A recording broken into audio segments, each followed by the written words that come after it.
Welcome to Slow Home Studio. We're very excited because we have another viewer-submitted design problem, and this one comes to us from Mike from Pennsylvania, and he's currently renovating his narrow lot house, and he has some questions about where he should place his kitchen.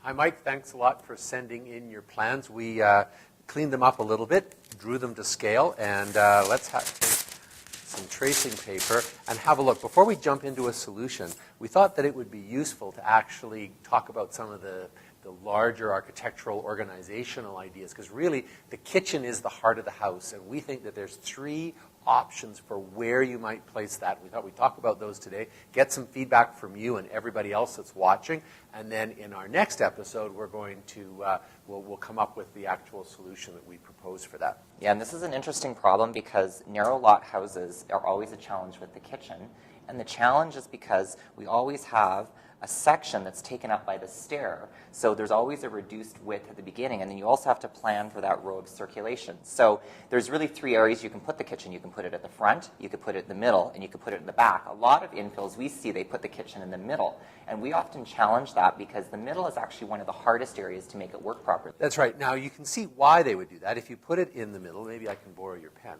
If it is in the middle like that, so in this zone here, what that does is it leaves one big space in the front that looks out to the front, which is west, and another one in the back, which looks out to the east in the backyard. And it puts that middle zone, as we talked about, fills it up with cabinets and counters and all of that. The challenge is whether there's enough circulation space and actual room to be able to do that. And that's what you're referring to. There's also a challenge with daylighting, right? Like in the middle of the plan on a narrow lot house, you've got one side yard window. In this case, it's kind of a bay window.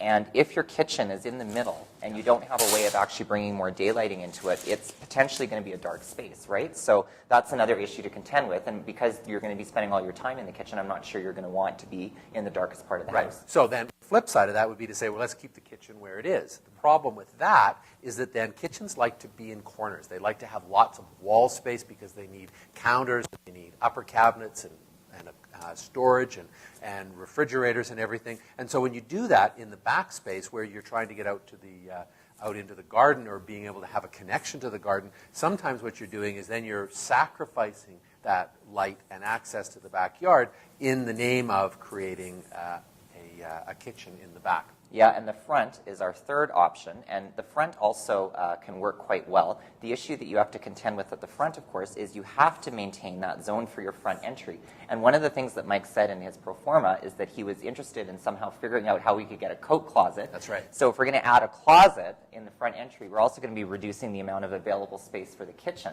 So there's a design challenge with placing the kitchen in the front, although logically we often put our kitchens in the front of narrow lot houses because you come past them as you come into the house. That's right. It also means that you can leave that back area then open for living, and it has a better connection then to the outside. So those are some of the issues, largely the sort of problems with each one of those. There's good things about each one of those areas.